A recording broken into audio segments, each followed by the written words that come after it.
Going to be going live here in about a minute and a half at the end of the song.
Welcome to the Tea Party with Marty Abernathy, a show by an ultra-feminine, meek, shy, totally unopinionated trans woman that seeks to listen to both sides and does not make fun of TERFs. You've listened to the show, right? You still want me to say this? Okay. Here's your host, Marty Abernathy. Hello. Good evening, everyone. Welcome to the Tea Party. I am your fantastic, fantabulous, most wonderful host / hostess. Although we don't say that anymore. Ha! Jonathan said, you can start the show without me. I'm just going to get some tea. Well, that would be appropriate. Although I'm going to drink, this is really hot tea tonight. This is what we would refer to as bilder's tea. Very hot, very strong. All right. So, if you want to help me out, you can go to teapartypodcast.com. You can help in a myriad of ways. You can become a patron. We lost a couple patrons. I understand that happens. But if you can help out, $1 a day. No, not even $1 a day, $1 a month. Anyways, but you can help in other ways. You can go to Tea Party Podcast. You can find all my socials. You can join those, help boost the message. Yeah, you can do that. So tonight on the show, man, I was afraid that I wasn't going to have enough stuff to talk about. And then I went through all of it and I'm like, Jesus Christ.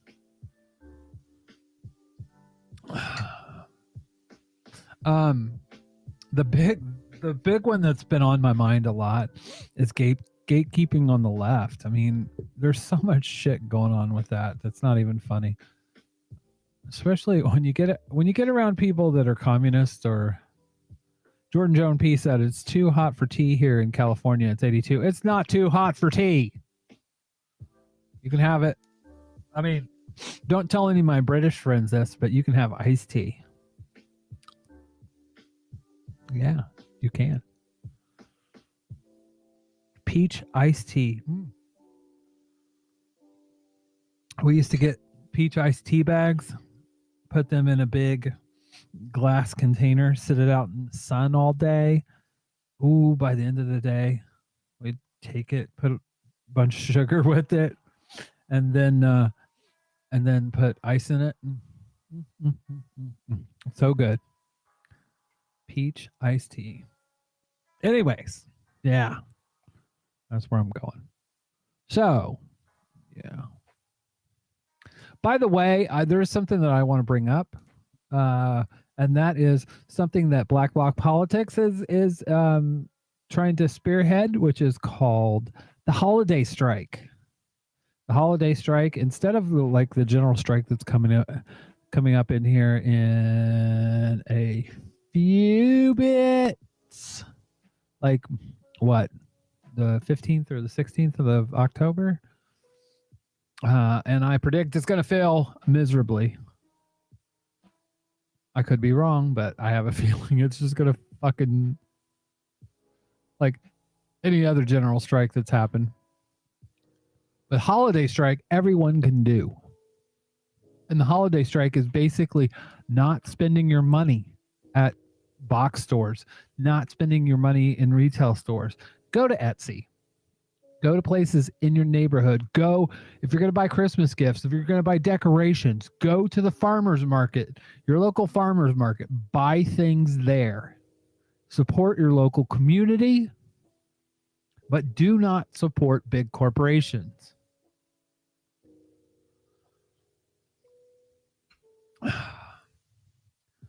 I would even, I just got an idea, and this is something that I'm going to do. Every time I do this, I'm going to post to my, I'm going to post every time that I buy something local, I'm going to post with Black Bloc Politics hashtag and then hashtag holiday strike with what I bought to show. But if you're going to get holiday decorations, if you're going to get Christmas gifts, buy local, buy from people in your community, support your community. And we can have an impact, especially if capitalists know that they're going to lose money. So, yes. Support the holiday strike. You can do it. You can do it. All right. I don't have a lot of websites today. I've got mostly videos today. So we're gonna go ahead and get started. By the way, I wanted to say something else too. I'm gonna have, I don't know when, but coming up, I'm gonna have some voice stuff on. I'm gonna use Twitter. They have a voice option. It's kind of like Clubhouse, and it's pretty cool. But I want to try it and see if I can integrate it into the show. That would be pretty cool. So yeah. By the way, also, if you want to watch the show on Twitter, you can. You can watch the show on Twitter.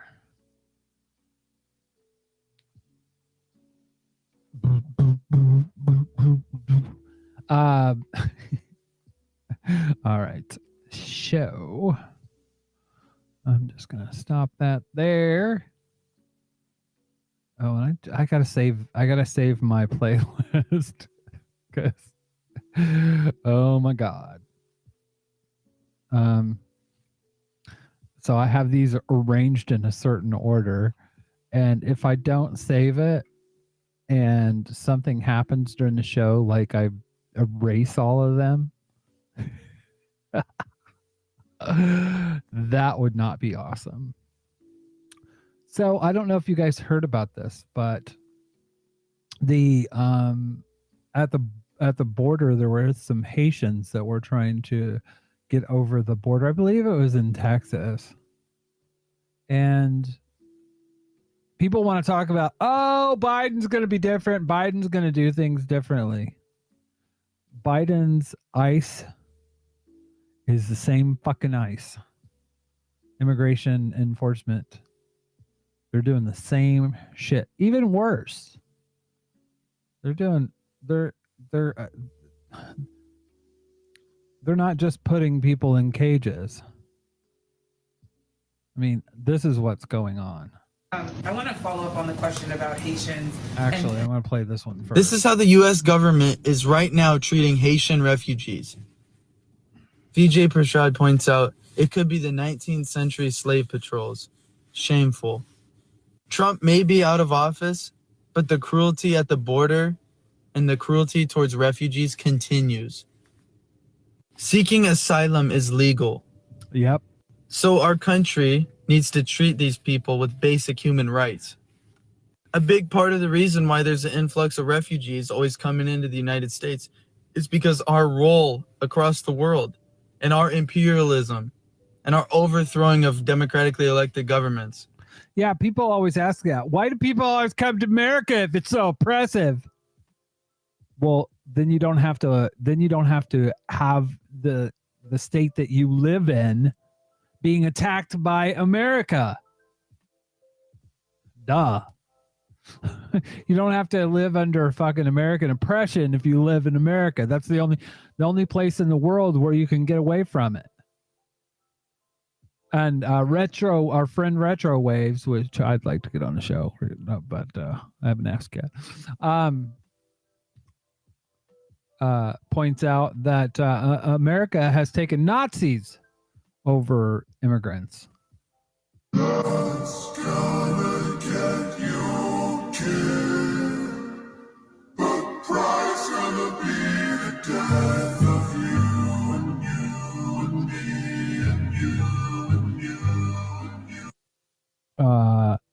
Yeah.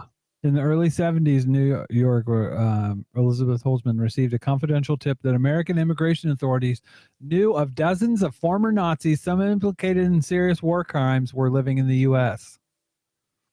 Yep. And you get people that are just absolutely ignorant when it comes to immigration law.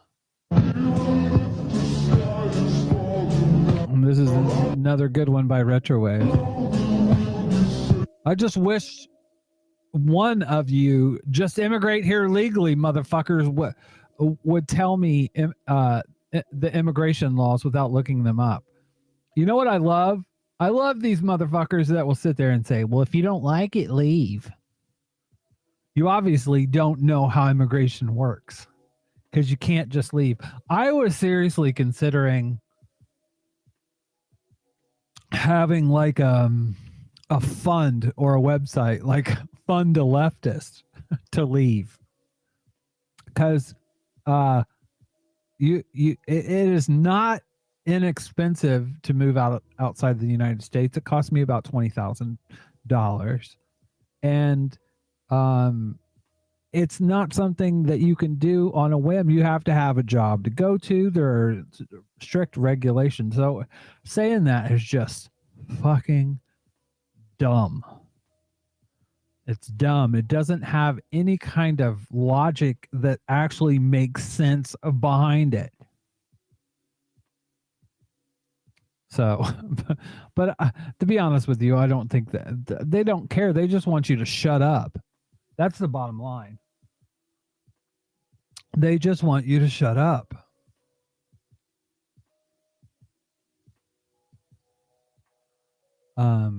Many of them got jobs at NASA. Yeah, some of them got jobs at NASA. Some of them got jobs within the missile programs. And some of them actually worked to develop weapons for the United States. One of the most fucked up things that I think I've ever listened to was a podcast talking about how the United States came to develop things like napalm. And the chemists that developed this shit were fucking just they're monsters. That's all I can say about it. They're fucking monsters. Let's get over a little bit. But yeah, they were fucking monsters, man. They were, anybody that comes up with napalm has got to be fucking something wrong with them. Burns your fucking skin while it sucks the oxygen out of the air. It's just gross. It's fucking gross. Anyways.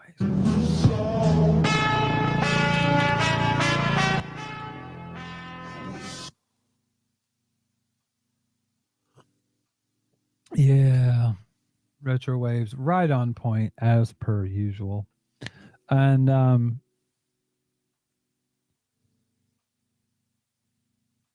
I I think I'm gonna put this one down in the comedy section, although it's not super fucking funny, but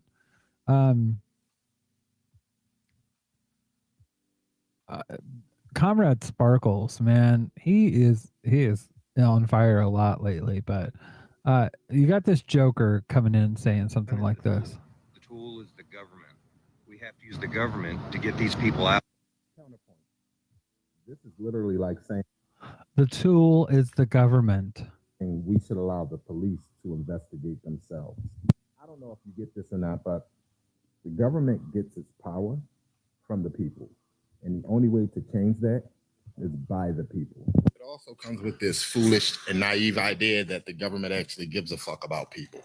Essentially, what you're saying to marginalized group. I would even disagree. I think they get power from corporations. That's where they get power from. Is things will get better if we vote out all the bad politicians and vote in all the good ones. How much time do you think we have left? Seriously. And how long have people been kicking this strategy? I don't understand your silly little naive love affair with the government, but people who think like you are an obstacle towards systemic change. You're essentially telling the swamp to drain itself. Yep.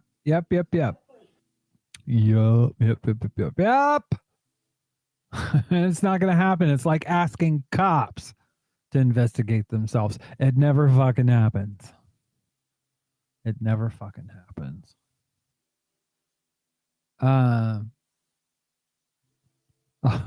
This one is from our friend Kami Trucker, who is going to be on the show, actually.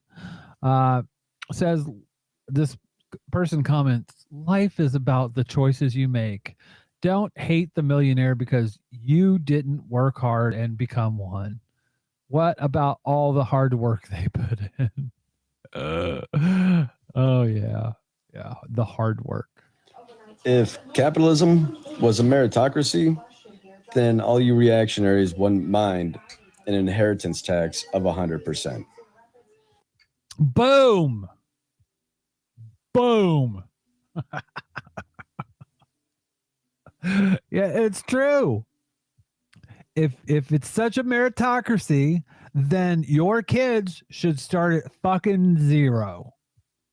You should get nothing from them, or you should give nothing to them. They should just, because the reality is the class you're born into is usually the class you die in.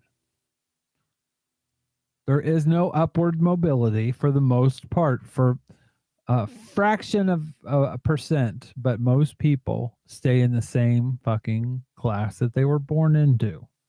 That is just facts.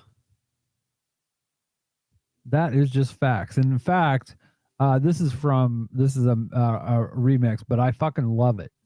Can you imagine somebody having $32 million and this person has nothing? And you can sleep? A new analysis shows the richest Americans, the top 1%, made nearly 20% of all the available income in America last year. There's no way that these people should own planes and their people don't have houses, apartments, shacks. Welcome to Chartwell. I mean, why have 52 rooms and you know there's somebody with no room? You say to people and say, well, they earned it. But even if you earned it, you still owe. The game is... And it's bullshit. You don't earn that fucking money. You don't. There's no way that Jeff Bezos earned the money. He stole the money. Rigged. They lending money to everybody except us. They don't give a fuck about you. It just don't make sense to me. They don't give a fuck about you. This world is such a gimme. More for themselves. Push. Less for everybody else. But I'll tell you what they don't want.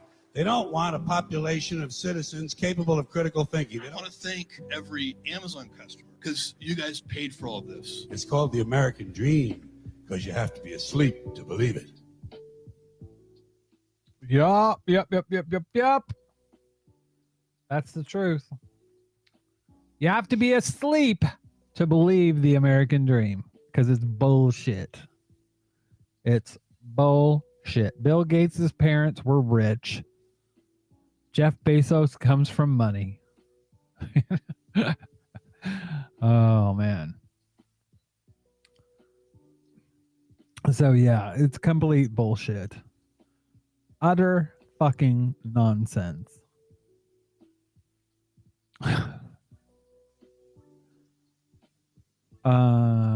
Oh, and here you go. Amazon, they're creating new factory towns. The new propaganda just dropped from the capitalist class. Here we have Bloomberg opinion. Amazon's new factory towns will lift the working class. Oh yes, returning to feudalism will uplift the working class. Good politic guy points this out perfectly on Twitter. Working class asked for living wages, and capitalists were like, nah, but what if we just went back to feudalism? Would that be cool? Sums it up perfectly.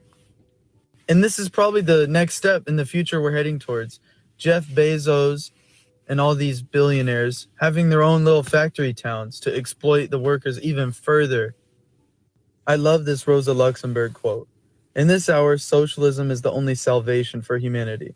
Socialism or barbarism? Yeah, and there's no other fucking choice than that.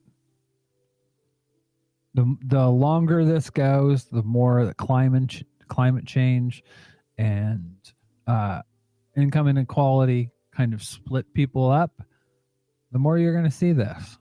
That's just hashtag fact.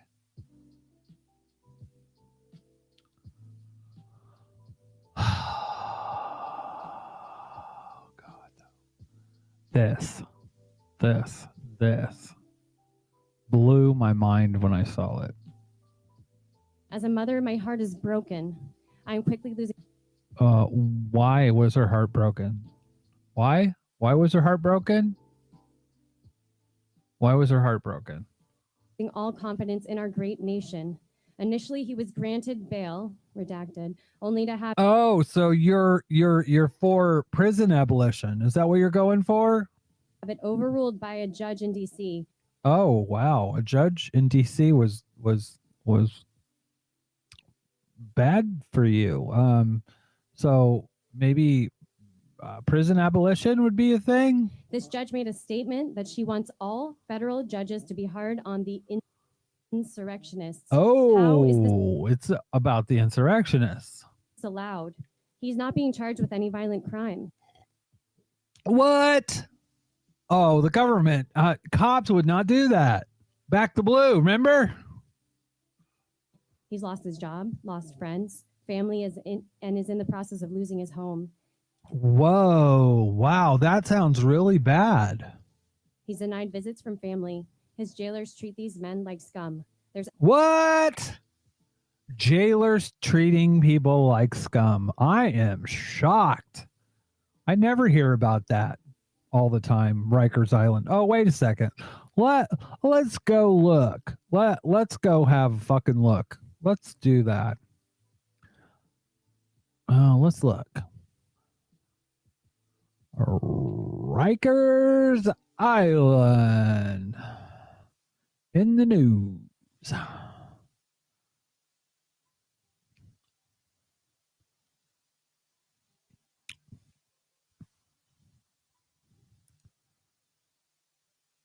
Oh, forget you.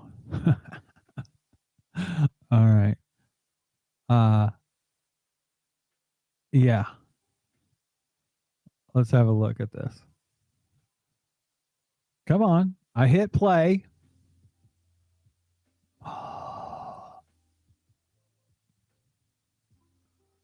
Let's try it again.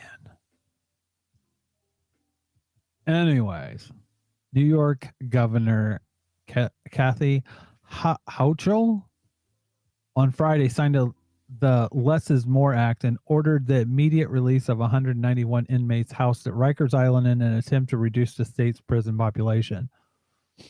New York state incarcerates more people for parole violations than anywhere in the country. That is a point of shame for us, and it needs to be fixed, and it's going to be fixed today. Rikers Island is scheduled to close by 2027, putting an end to some of the longstanding issues of violence and neglect. However, lawmakers who visited the facility said Thursday they saw cockroaches, rotting food, and urine on the floor. They also reported that inmates were crowded together without access to showers, food, or clean spaces. The place is in a state of emergency and we need to act now, said New York State Assembly member Jessica Gonzalez Rojas, telling CBS News on Thursday, we must work to decarcerate. In one of the intake facilities that is so overcrowded, they have been staying in rooms without bathrooms. Usually they would be in there for a few hours. Some have been in there for days. So I bet I'm just guessing. I'm just guessing this person doesn't give a fuck about anybody in Rikers Island. Just an assumption. Absolutely no presumption of innocence. I just wanted to let your organization know. Whoa, no presumption of innocence. That sounds like what fucking black people go through all the time when fucking cops pick them up. Marginalized communities, but do you care? No. Conditions these brave men are being subjected to. Even death row inmates get haircuts and are allowed to shave. Oh my God. They're not allowed to shave or get haircuts. How oppressive. I mean, it's not like they totally fucking did exactly what they're charged. I mean, it's not like it's on fucking film. Reminds me of how the Jewish people were treated by the Nazis. Yeah, it's exactly the Nazis. Yeah, exactly. I've never thought I would live to see such treatment in the United States. The caucasity of these motherfuckers. Literally. Who in the fuck do they think they are? To have the audacity to fucking say this shit. It's just incredible. Like, they're the ones crying about, cities are burning. Cities are burning. You know, the treatment's only bad when it's them. That's the bottom line. They don't give a shit about anyone but themselves. But when they're in trouble, you know, justice, they're getting justice. That's the funny thing. They called this justice. What did they call it? Organization know of the terrible conditions these even death row inmates at the end. Redacted, only to have it quickly losing all confidence in our September 18th. nation. Initially, he was granted bail. What was it called? Only to have it overruled by a judge in D.C. Justice for J6 rally. Oh, you're gonna get justice, all right. Not the justice that you crave, not the justice that you want, but the justice you fucking deserve. But it's incredible. You know, the right is ACAB. I mean, do you remember what they were saying to the cops on January 6th? How they were chasing cops, how they were beating them. The hypocrisy knows no bounds, but it's conservative, so I'm not shocked. You know, they don't care about prisoners until it's their prisoners, is the bottom line.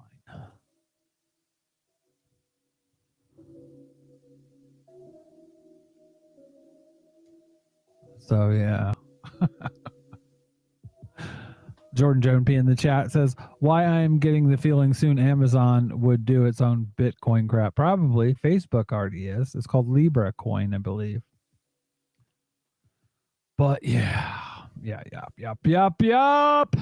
Speaking of white people being fucking shitheads. Here we go. This is from Tyra Blizzard on TikTok. I'm about to show you one of the most dangerous forms of racism today. So stay tuned for this whole video. The clips I'm about to show are responding to this video, How to Be a Better White Person.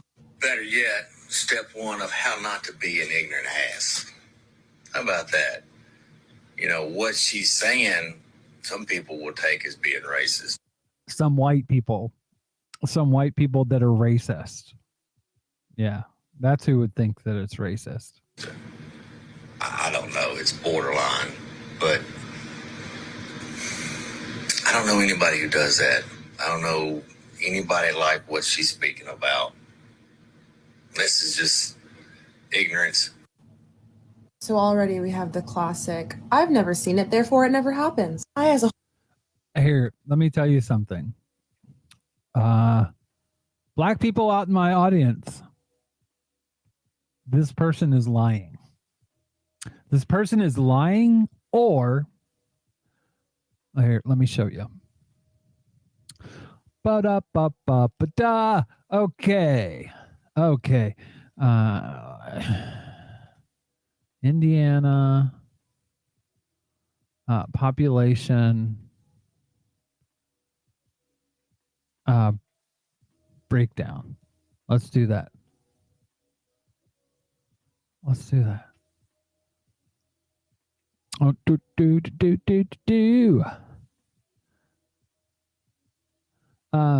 if you look, I want to see.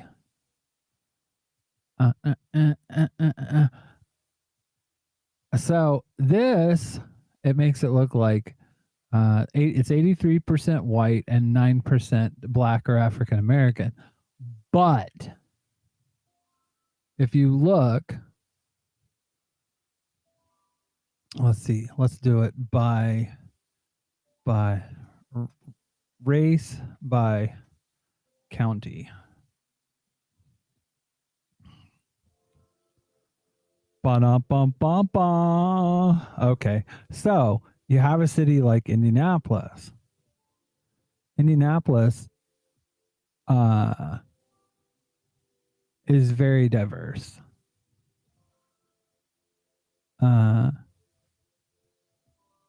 very diverse.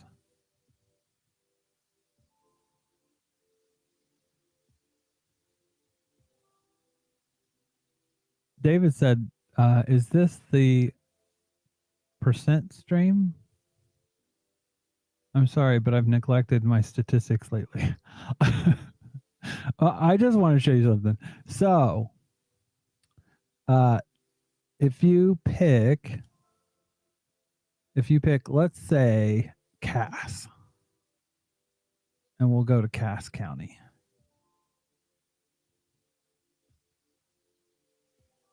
In Cass County, 2%. 2% of the population is black.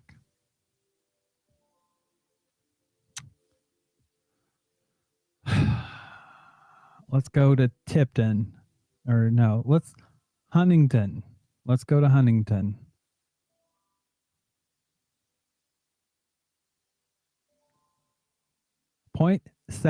No, I take that back. Yes, 0.7%. 0.7% black. Jasper. Let's go to Jasper. Jasper is the closer you get to Chicago, the more of a black population you're going to have. Jasper, 0.9%. Not even 1% black. And look how close it is to Chicago. Gary is up above there. I wish this was clickable, because the further south you go, it gets even worse. Jackson. Let's go with Jackson.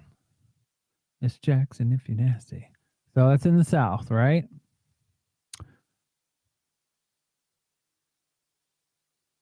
$1.5. Not even 2%. Not even 2% black population. And that's the way it is for most cities in Indiana. You have diverse cities like Gary, like Valparaiso, like South Bend, Indianapolis, Bloomington.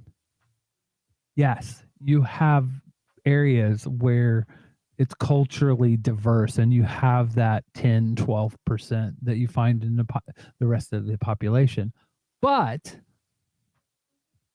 There's that those places all along the border here, and 2%, less than 2%. Most places, if you take out Marion County, you take out Lake County, and a few others, it's less than 2%. It's around 2% or less. So this guy can say, "Oh, well, that doesn't happen," because one, you don't know somebody that's black that will tell you this. First off, you have to have somebody that's actually a friend. And you might think you have a black friend, but they won't just, most black people will not talk to white people that aren't truly really close friends about these things, because they're afraid that A, white people will disappoint them, and B, not understand or believe. But he continues.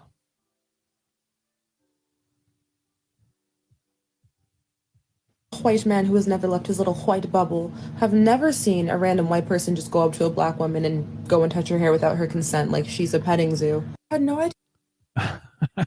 And this kills me. Like, I do have black friends, and one of them's in the chat.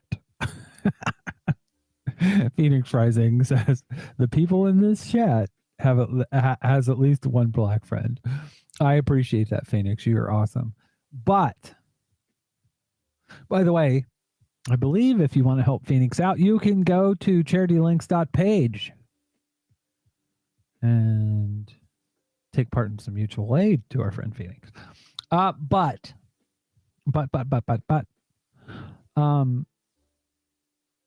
the absurdity of that. I mean, there's all kinds of things that white people do that just it's just personal boundaries. Like, if someone came and touched your hair, oh my God,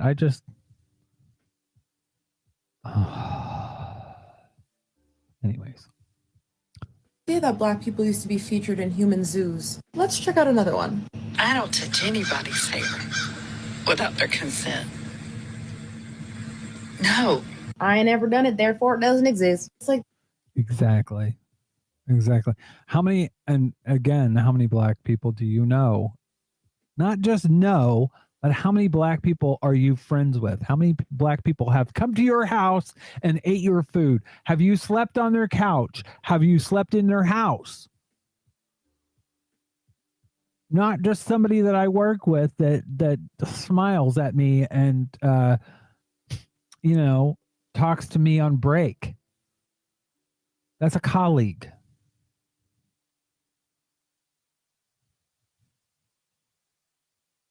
And here's the thing.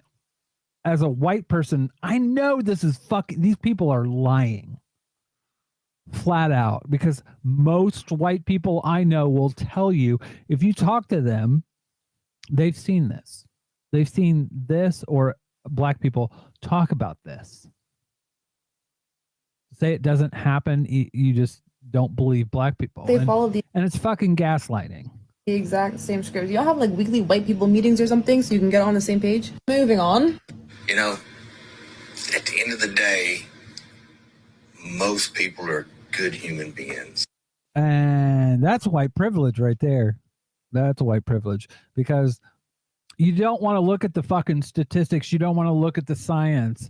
You just want to sit there and go, oh, we're good people. That's why most white people don't want to talk about racism in terms of it being structural. And they want to, I don't burn no crosses. I don't say the N-word. They don't want to talk about structural racism because at the end of the day, they're afraid they're going to lose something. And if you talk about white privilege and you talk about racism, then and you acknowledge that it exists, then you have to do something about it. You know, they do studies on all kind of things, and you know, apparently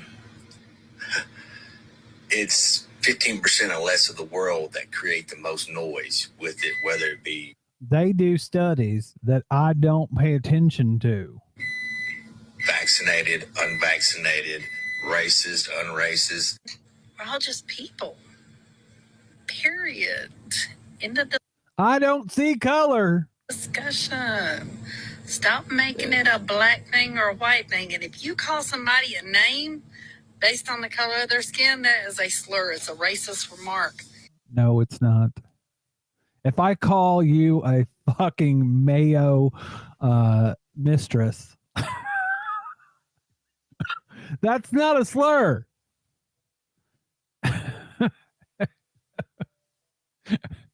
It has no power. It has no if I call you a snow roach, that has no power. It doesn't do anything. It doesn't dehumanize you. Some random geek. Unracist? Is that a thing? Apparently not. Hello, Mayo Sapiens. Oh my God, you've slurred me, Jonathan. How dare you? I am okay. My skin is kind of mayo-y. David Skogg says the kids. I would give my life for them. They're just wonderful kids. Kids tend to be wonderful. Yeah. Jordan Joan P reminding us, remember Banjo Banshee? You're slurring me.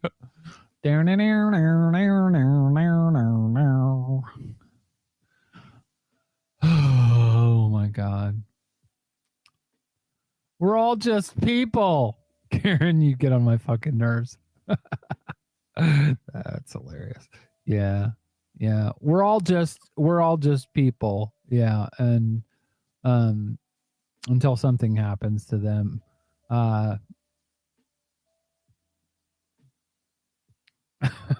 Nerd teacher. Alternatively, Snow Roach sounds like a good creature for some kind of horror film.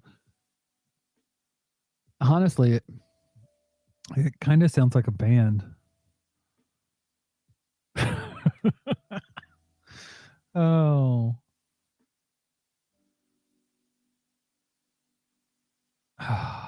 Adam Raindropper said, it's very different for me, though. My novelty is not they started anything. I didn't put glue in my hair to create. Oh.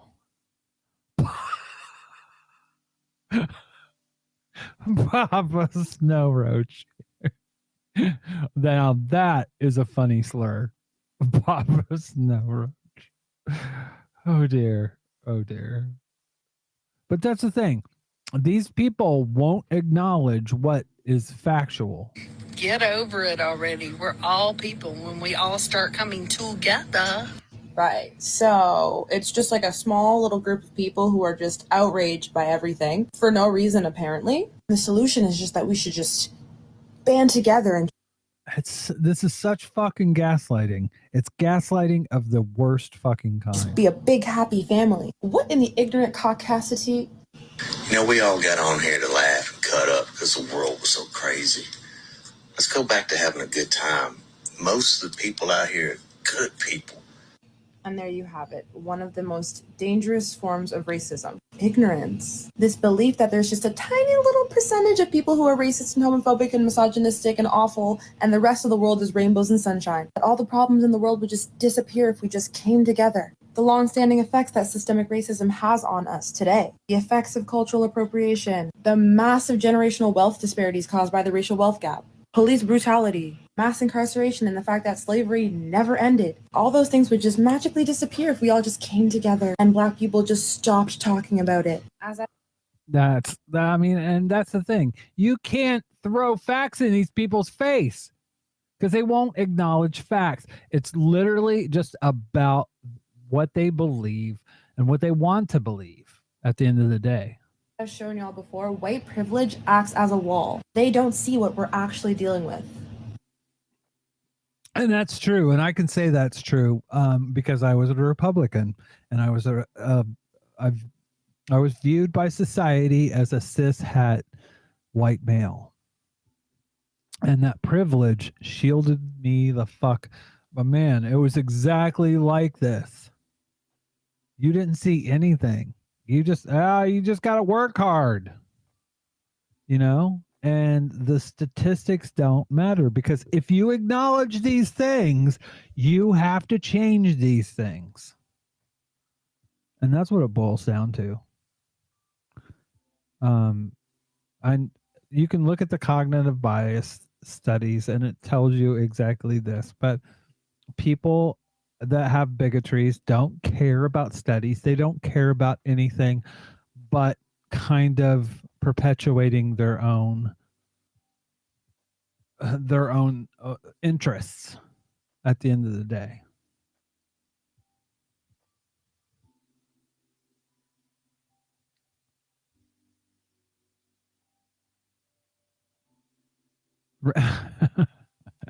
If I did call you Adam Raindropper, I apologize.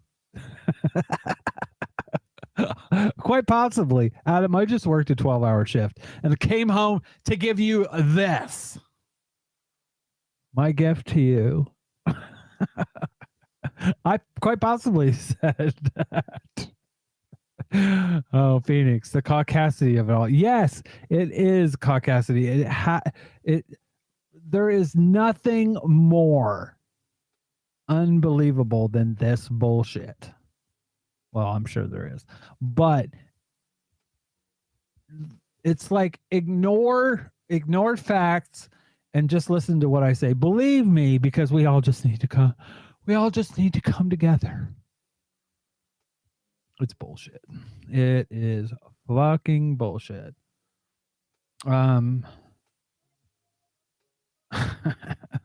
But some people, it's just about selfishness. By the way, I want to go back towards that a bit.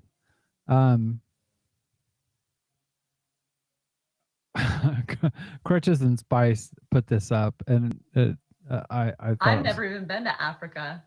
Well, most African Americans haven't either. If you want a perfect representation of white women doing absolutely jack shit to stop racism and then actively participating in racism just for funsies, watch that video. Now ask yourself why we should stand alongside any of you all if you all say and do nothing when the time comes. Wow. That's kind of on point.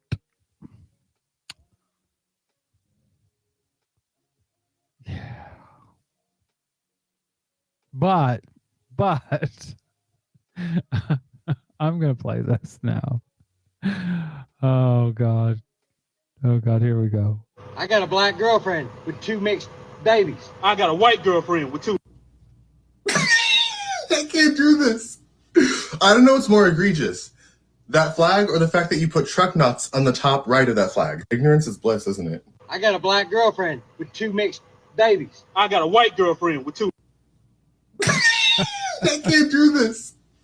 I don't know what's more egregious. Oh my God. Yeah, and he's right. He's right. If you look back at the video, there's fucking truck nuts right up here.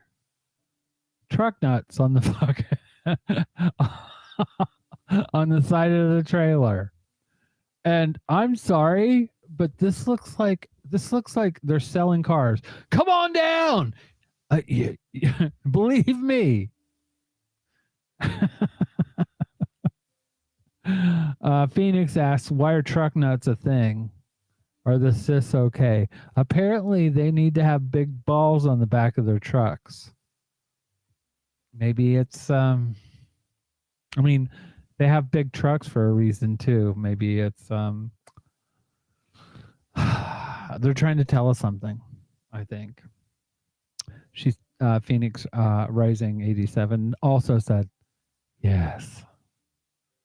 Yeah, I love Curtis and Spice. I do too. She is absolutely phenomenal, and she just nails it. It's kind of like Comrade Sparkles in a way, just nails it almost every single time. Almost all her takes are just smash it. But I hate to say it, but I think now this is about communism, but I feel like selfishness is not a virtue. We should care for those in need. But there's an individualism in the white community is pretty bad. It's pull yourself up by your bootstraps, and that's part of the quote American dream, and it's bullshit. I wouldn't be where I am today had I not I wouldn't be where I am today if I didn't have government help. If I didn't have a Pell Grant, if I didn't have, and like this has literally helped me. It changed my life. It wasn't me pulling myself up by my bootstraps. That's what David's Cog. I've never even been to Caucasia. Somehow people think I am from there. No, I think you are. I think you definitely are from Caucasia. Oh dear. But there is this thing that will pull you up by your bootstraps. You can do anything that you want to do. You just got to want it bad enough. I mean, there's all that bullshit. And I think I already played this, but again, if capitalism was a meritocracy, then all you reactionaries wouldn't mind an inheritance tax of 100%. yeah, if it's a meritocracy, that's what we're going to do, right? That's what we're going to do. But you get people will say, well, people aren't going to work. Gun is the tool. The tool is the government. We have to use the government. Where is that? Ba, ba, ba. Oh my God. Oh, Karabi, I did want to talk about this, kind of switching gears a bit. We need to talk about gatekeeping on the left, because there's sort of like an almost logistical problem that we face. On the one hand, our ideas are considered politically radical by most people. And on the other hand, we need most of the population on our side if we want to be successful. Now, there is some nuance here. If we really believe in dialectical materialism, then we have to believe that, to a degree at least, a revolution is inevitable. But historically, a revolution has not been spontaneous. It's always led politically. And that is why when the material conditions were kind of there in the early to mid 20th century for a socialist revolution, what ended up happening instead is 2 world wars revolving around fascism. Now, obviously, a big communist country came out of that. And coincidentally, our country started heavily taxing the rich and funding a lot of things in a way that it will probably never do again. What does all of this have to do with gatekeeping? Well, what we can expect to happen is that when revolutionary politics start to kick in gear, people are going to start embracing more radical ideologies. And we are seeing a lot of that right now. But if we're gatekeeping everybody from coming to our side, there's basically only one side left. And we don't want that side to win. We do need to gatekeep things out of communism in order to keep it from becoming fascism. But it's not so much people that we need to gatekeep as it is ideas that we need to gatekeep.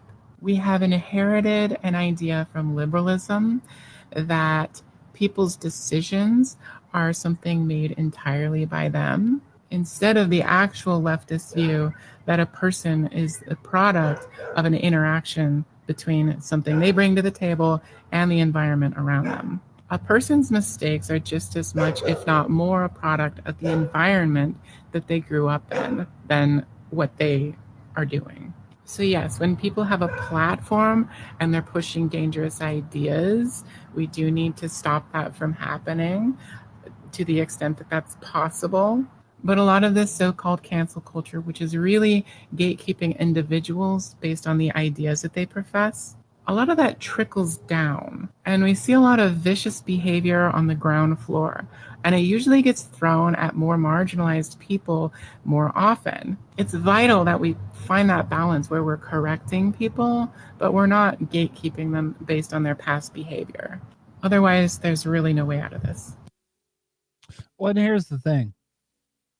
It's going to be a fucking sad fucking revolution. You're going to be having your perfect self.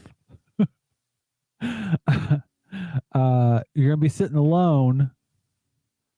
I think they call that. Well, I think you need more than one person for a circle jerk, but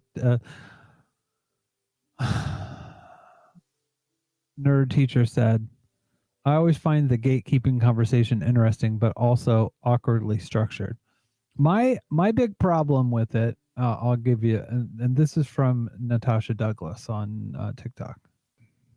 If I'm not mistaken, you are asking me how I figure out how to effectively aid someone without such a such and such a such other theory. Personally, if I am not someone who has lived the experience that is creating the difficulty of the person I'm trying to aid, I find someone who has lived the difficulty that the person I'm trying to aid is experiencing. And I get information about what will be helpful from the people who have the lived experience to know. And then I do that thing that I'm told to do or that I know from my own lived experience to do. That's how that works. So when I talk about gatekeeping, I'll show you what I mean. Actually, I want to go over to TikTok for a minute. I want to show you exactly what I mean. Because I didn't download this bullshit.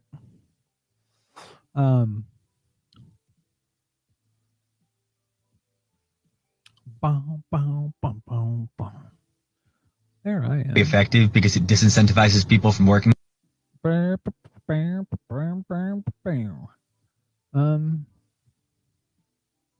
No, poo poo. I'm trying to. By the way, this made me laugh because it's this filter that goes between genders, and I was just like, oh, that scares me because it looks more like my son.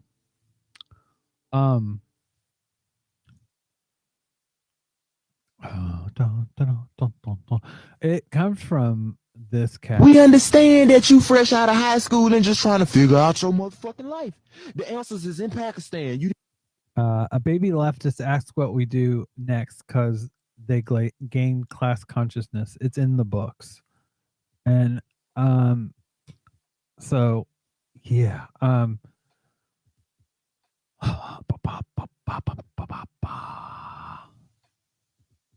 Let me see. For the millionth time, Das Kapital is not theory. I have never suggested it. I have it. I don't want to read it, but that's not revolutionary theory. Revolutionary theory is like What is to be Done by Lenin, where it literally tells you what is to be. And like we had this conversation. I wish I could.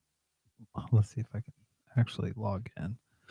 We had this conversation trying to explain to him how this is fucking gatekeeping. There's certain books that you have to read or you're not a leftist or you're not a communist. The reality is Okay. Is everyone that took part in the revolution in Cuba, did they read these revolutionary books, or were they not allowed to be part of the revolution because they didn't read those books? I see it as revolutionary theory is an education. Theory is an education. Theory is education. It's information that you use to do something with. All right? So if you're a doctor, you study medical theory. If you're an architect, you study building theory. If you work in a hospital as a porter, you don't need to know that health theory. Not really. You're pushing people around. If you're a hod carrier in construction, you don't need to know building science. If you're planning a revolution, you need to know the theory because there's history behind that theory and it has been tested, some of it. I mean, fuck. It's just incredible to me when you have these people that will sit there, and some of them even think it's a fucking flex. They will sit there and flex. Oh, look at this book I have. Look at this book I have. It doesn't mean jack shit if you have a book, and you, even if you've read it, you literally are only showing that you've read the book. It's not showing that you've applied it. You know?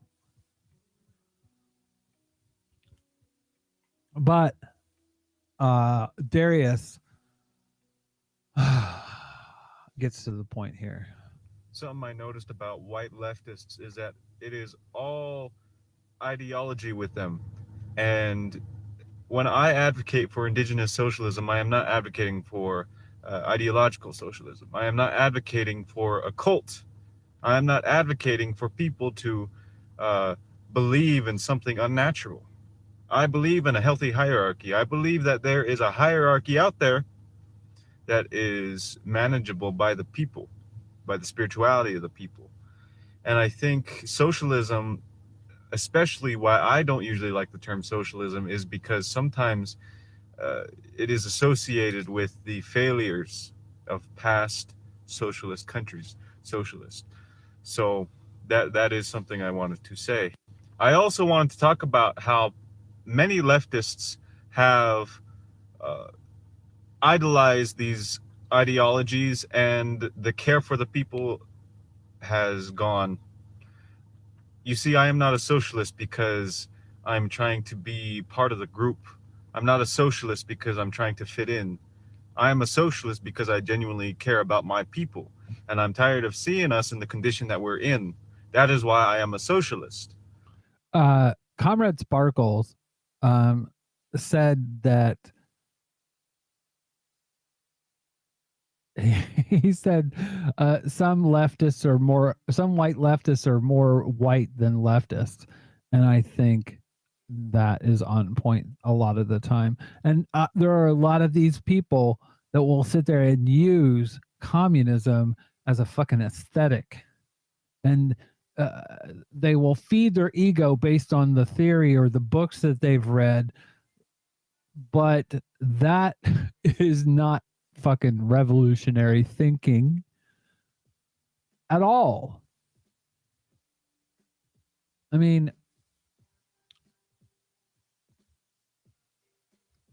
there's a book called Pedagogy of the Oppressed, and Paulo Ferrer talks about it in a way that is straight to the point.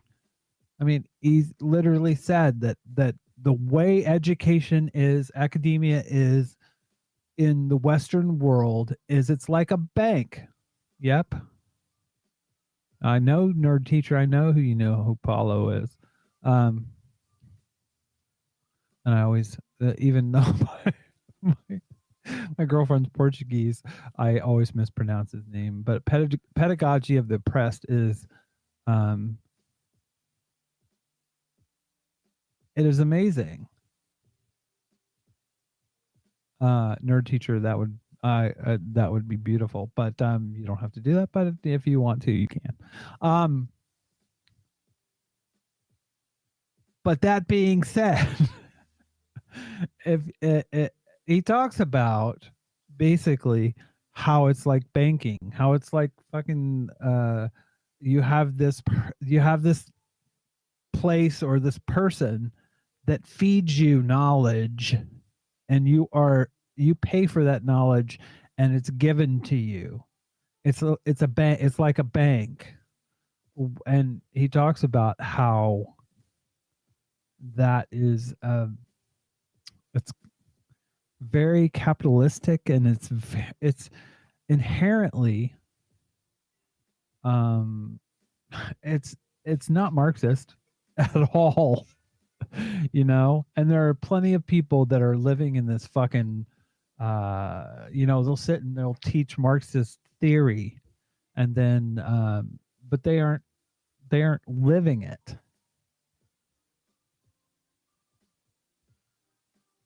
Anyways,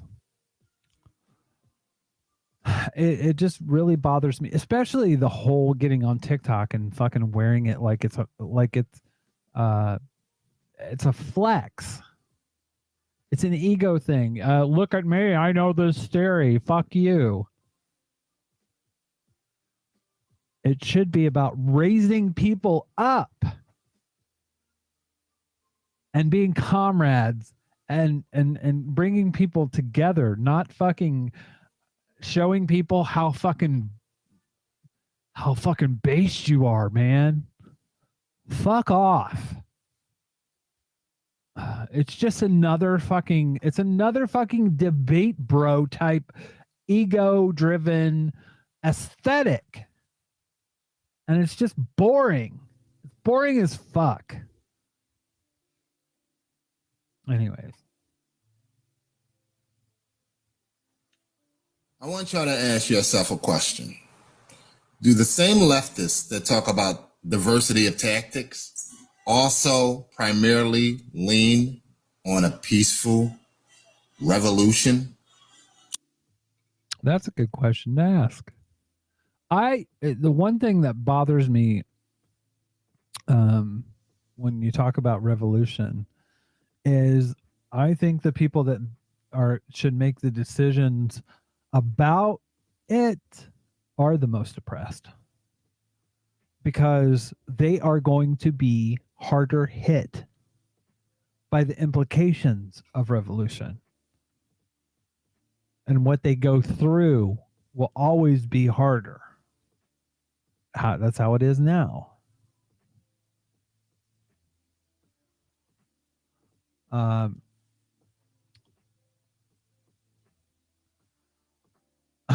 Yeah, David. If you want to read Socialism by Non-White People, read MLK's letter from a Birmingham jail. It's very washed out socialism, but still, you know what? Some of the stuff that Martin Luther King and what people don't realize. Do you know how many of the modern civil rights Bayard Rustin,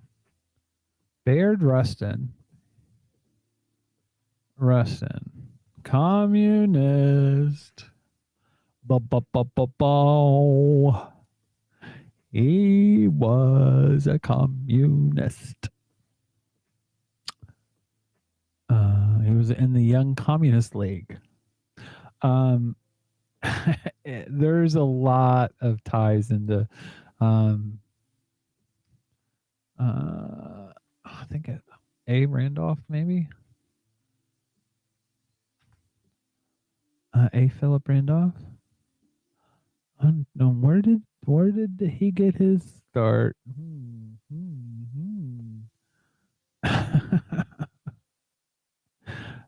Early life. Let's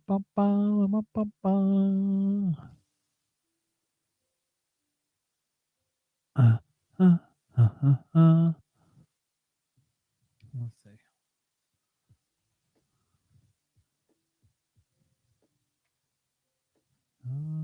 Communism. Yes. Socialist Party. Yeah. But Randolph ran on the Socialist Party ticket. I mean, here's the thing: you have to look at a lot of labor organizing, a lot of civil rights organizing came out of the communist. They were baby communists, basically. People don't want to talk about that, but that is true. And David, what always blows me away when people want to use MLK, if you look, he talks about the white moderate, and the white moderate picks like safety, security over justice every fucking time, and that's spot on. Nerd Teacher says, because it's interesting for me working with kids, how much I try to work against the banking model and how many kids keep pushing for it for a range of reasons. I think a lot of that has to do with because they're born into it. Everything the society tells them pushes that forward. Some random geek says, David Graeber talks about this rhetoric in his book, Direct Action and Ethnography. And Jordan Joan P says, if you need a book on how to be a good person and care for communities and others, I think the problem is you, really. And here's the thing. I think if you're talking about you are the architect, because here's the thing. We all have roles. I'll give you, for instance, not everybody is going to be a soldier in the revolution. There are going to be doctors. There are going to be radiographers. There are going to be, you go down the line, right? So you're not going to have everybody doing the same job, having the same responsibilities. You're going to have someone leading and planning revolution, correct? If you have that, those people are going to need to know revolutionary theory. It's helpful. But to someone that is in another part pushing for revolution, it may help them. It's just like learning. If you're a hod carrier, it does help you to know building sciences. But it isn't something that you need. And by the way, a hod carrier is like somebody that basically carries bricks up a ladder. Basically, that's their job. So we all have our place, but not all of us. And the thing is, you don't need to give people basics like water, food, housing. You don't need to read revolutionary theory to do those things. You don't. And it's absurd to think that you do. So Jordan, Joan P., I agree. If you need a book to tell you how to be a good person, then I think the problem's with you. Jonathan said, in his experience, direct action meetings, those who want to talk about diversity of tactics are those who want peaceful tactics more than anything. Here's the thing. Well, I was going to save this for the comedy section, but I'm going to go ahead and play it because it's A, it's funny, but B, it's true. Yeah, I'm a pacifist. I'm about to pass a fist across your... Does anybody remember a few years ago when that racist piece of shit, Richard Spencer, got punched in the face? And it started a whole discussion about whether it's acceptable to punch a Nazi or whether we should just debate them. Well, our grandfathers, our great-grandfathers, depending on which generation you come from, shot them. And it makes me so angry to see people saying we should debate Nazis. Yeah, and ever since that Richard Spencer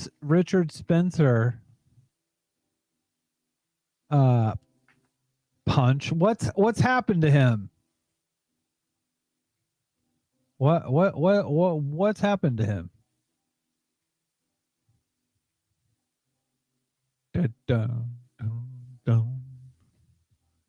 Let me see.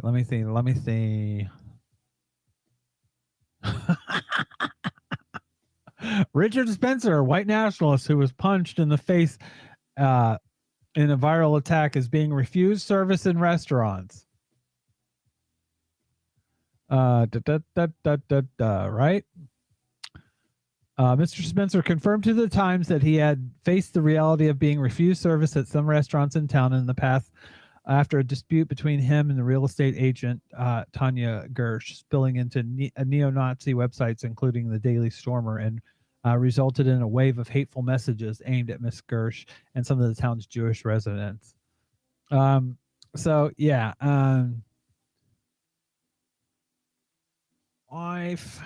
see.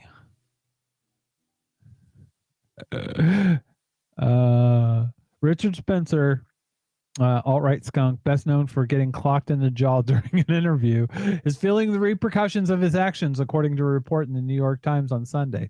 The article details how one of the central figures in recent white nationalism, who shouted "Hail Trump" in a widely seen video, as his followers made Nazi salutes, has effectively been silenced by his neighbors in Whitefish, Montana. Whitefish, Montana. We're not talking about New York City. We're talking about Montana. Currently, Spencer, whose organization is dissolved and whose wife has divorced him, faces trial in Charlottesville, Virginia next month for his role in instigating the deadly white nationalist attack rally in 2017. However, the man who lived in his mother's $3 million summer house cannot, according to the Times, afford a lawyer. That house provided a significant turning point in the relationship between Spencer and Whitefish. According to a local realtor, Tanya Gersh, Spencer's mother, Sherry Spencer, contacted her, dismayed over her son's actions, wondering what to do. Gersh advised her to sell the house, donate some of the profits to a human rights charity, and publicly distance herself from her son's actions. At first, she agreed to take that path, but 2 weeks later, an article posted to Medium attributed to Sherry Spencer, though Richard Spencer now says he wrote it with his then wife, accused Gersh of blackmailing her into selling the house using threat of protests. So it goes into all that, but literally, this dude got fucking punched in the face and it changed his fucking life.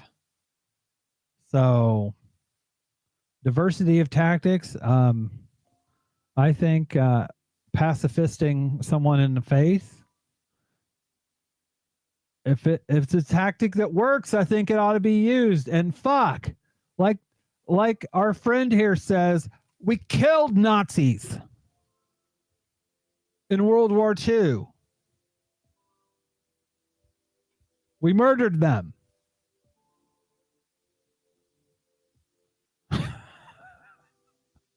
But we need to debate them.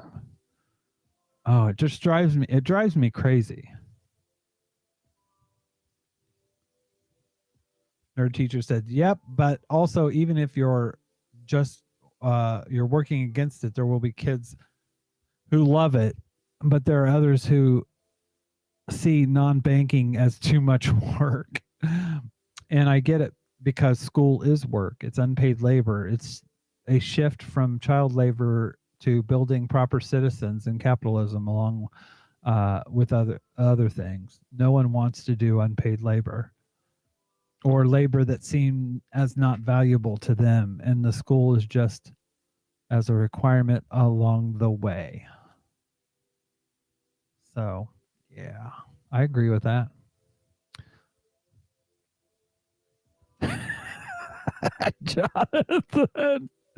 Jonathan with the win for today. I mean, we all know that D-Day stands for Debate Day, correct? Of course. Of course. Richard Spencer said that Antifa is winning. They are willing to go further than us with their tactics. Richard Spencer said that deplatforming works. Yes, they should never have a fucking platform, and it drives me off the wall when someone says you shouldn't deplatform somebody, that there's this mysterious marketplace of ideas that supposedly is fair and equal, but it's not. There's no such thing. The marketplace of ideas is not even, it's not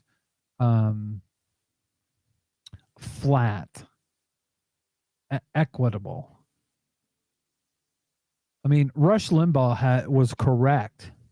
He's like, he didn't say this verbatim, but basically he said, I'll never go on somebody else's show because you're going on to their turf and you have to play by their rules. If you come on my show, you have to come on. And that's the thing. He created his own narrative.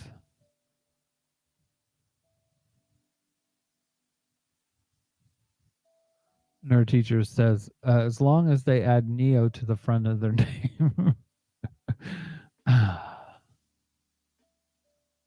David Skog. He's a no one. He would be even less of a no one without being punched. Nevertheless, punching him is not bad.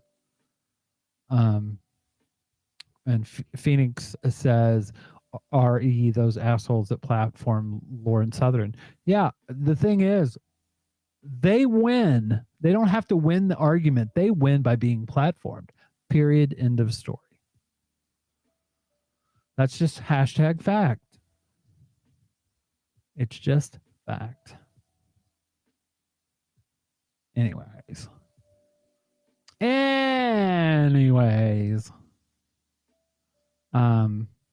I love this.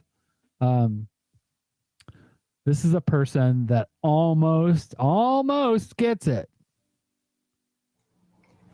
I love it when capitalists accidentally argue for communism. It says, you do not have a right to someone else's labor. Yes, comrade, I agree.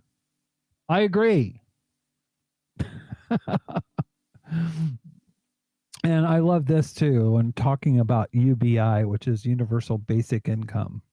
If anyone ever tries to tell you that a universal basic income wouldn't be effective because it disincentivizes people from working or some bullshit, tell them they don't know what the fuck they're talking about. Because Finland ran an experiment on the effects of a universal basic income a few years ago. And not only did it show only a small effect on employment, that effect being, by the way, an increase in rates of employment in their control group, it also showed an increased level of economic security and mental well-being amongst people receiving this universal basic income. Who could have ever predicted that helping ensure that people's basic needs are met would have been a good thing? So yeah. Universal basic income. When they do studies, it doesn't. And you'll get people that will say, "How do you get people to? People won't want to work." And it's just not true. It's just not true. If you look at COVID, man, plenty of people. Adam Rainstopper, not Raindropper, but Rainstopper in the chat said. So one of them said some shit to me about talking to Lauren Southern and how her positions aren't what people made them out to be. I reminded him that she threw flares at a tanker full of refugees. He made excuses. A leftist, sure. You know what? I'm so fucking sick of people that'll sit there and say, you have to listen to the whole thing. You have to listen to all of it. You're taking it out of context. No, we're not. No, we're not.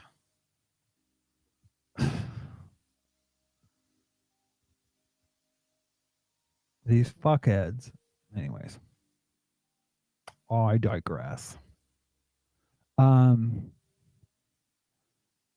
And this fella talks about revolution and has some questions. There's a creator called Re-Education on YouTube, and he's an amazing content creator. He makes a lot of videos that, albeit a little hard to understand, it's a very complex topic, but I mean, he goes over so many awesome ideas. Again, his name is Re-Education. I highly suggest you watch his videos, but he talks about revolution.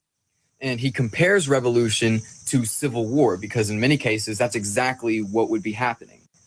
The fact of the matter is that the people that we would be fighting against are literally our neighbors, our family members. Are you prepared to fight against that? Let me ask you, what sort of dual power structure do we have set in place where, let's say America does collapse, or society as a whole does collapse? What is it going to collapse into? Nothing. We have nothing in place. We are not organized enough. If the revolution was to happen today, if we marched our ass up to Washington and we demanded to take shit over, we would not last a single fucking week. We don't have the manpower. We don't have the gunpower. We don't have the organization. Again, we don't have the dual power structure to fall back onto. I am all for social revolution. In fact, I understand that it's necessary. But in order for something like that to work practically, we need pragmatic solutions beforehand. That way, when shit does happen, we have something to fall back onto to reestablish society off of. As of right now, brother, we have nothing.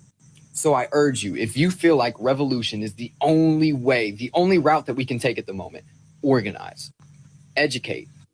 We need leftists throughout the entirety of the country to prioritize project praxis. We need dual power structures constructed as soon as possible.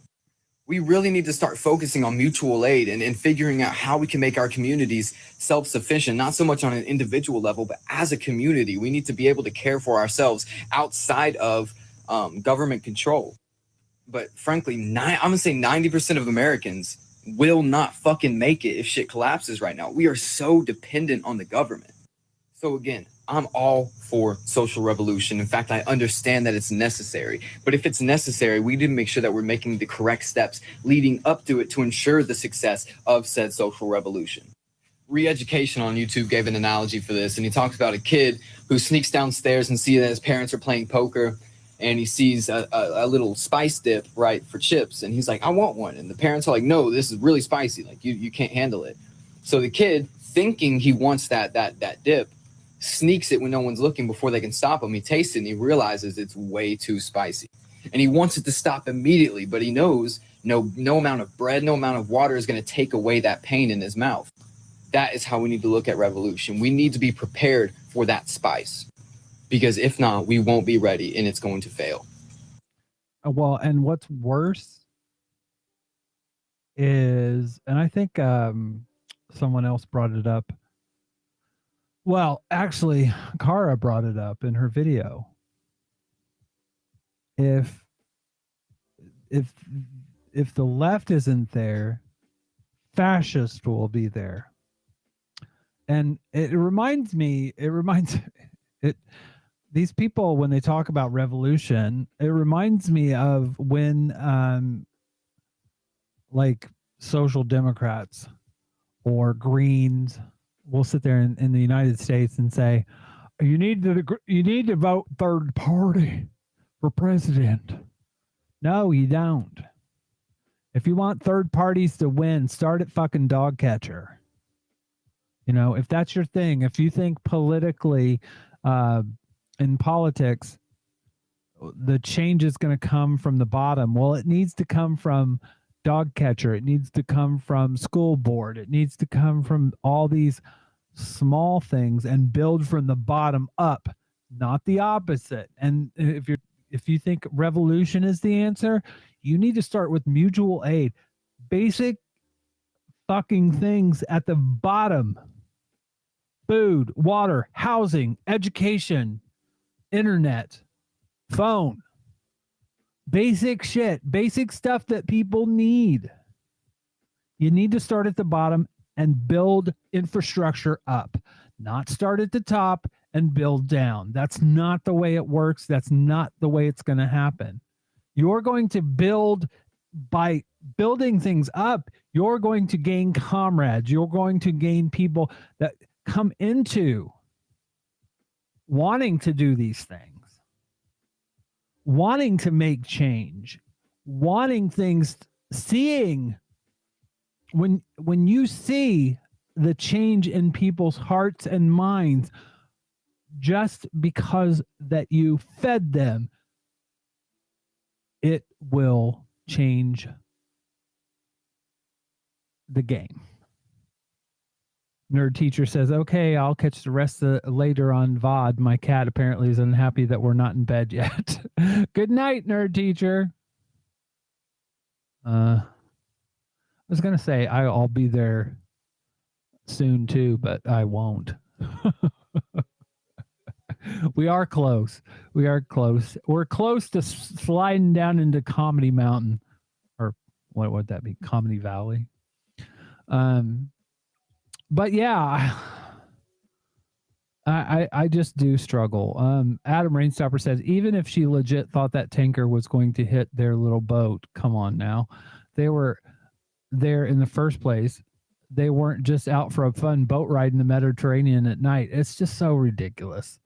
I mean, in this country, people will go on about immigrants coming over by boats and shit. It's like, I'm sorry, if you can get into this country on a fucking raft, come on in. You've earned it. You fucking earned it. That's dangerous as fuck. You know, how many people would do that? When you see these little kids in there, how desperate would you have to be to take your toddler and put them in a boat? These are people. They're doing what they're doing because they want a better life. They want what everybody else wants. And it's just unbelievable. It's unbelievable that we even have to fucking talk about this. But anyways, one other thing that I did want to talk tonight about, I thought this was fucking amazing. But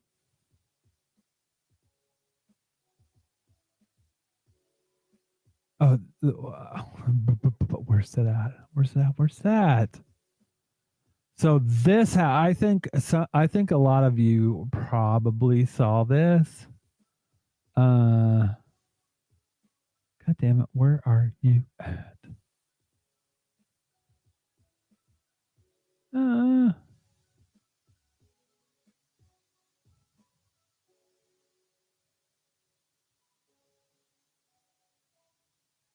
David Skog says, why would you go to the U.S.? Most other countries will treat you better.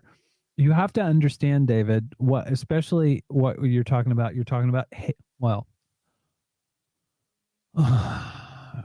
we have to do a little geography lesson here.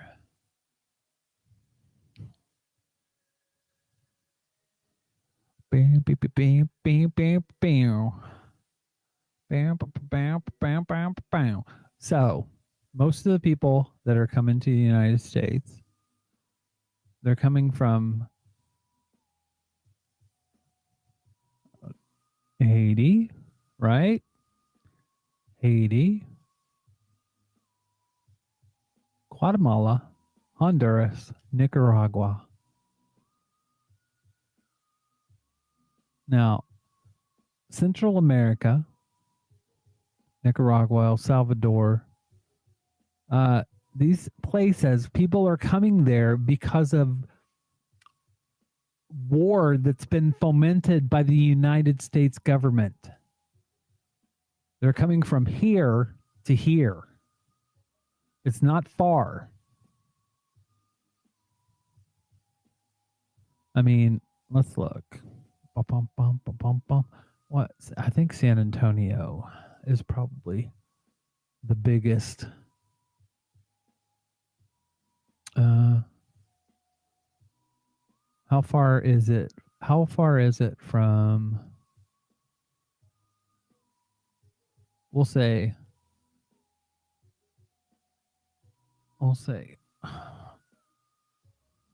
Guatemala.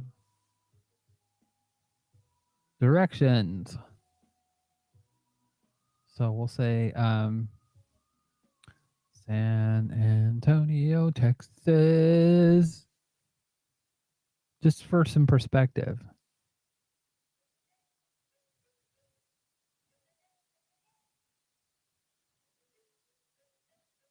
It's 1,500 miles, right? 1,500 miles.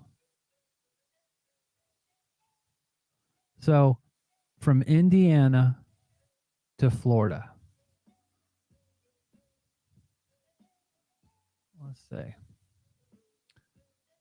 Let's see.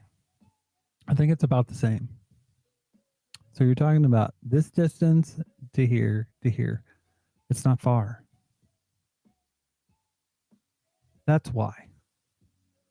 1,500 miles to a better life.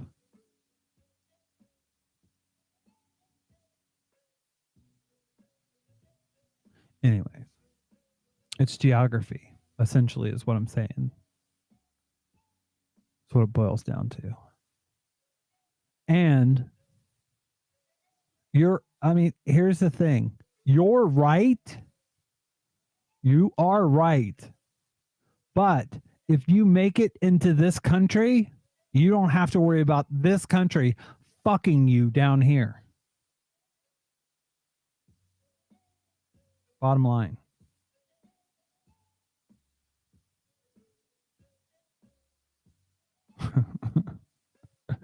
Even Kamala Harris said, told Guatemalans don't come. Yeah. After the U.S. funded fucking Guatemalan death squads. Yeah. Anyways.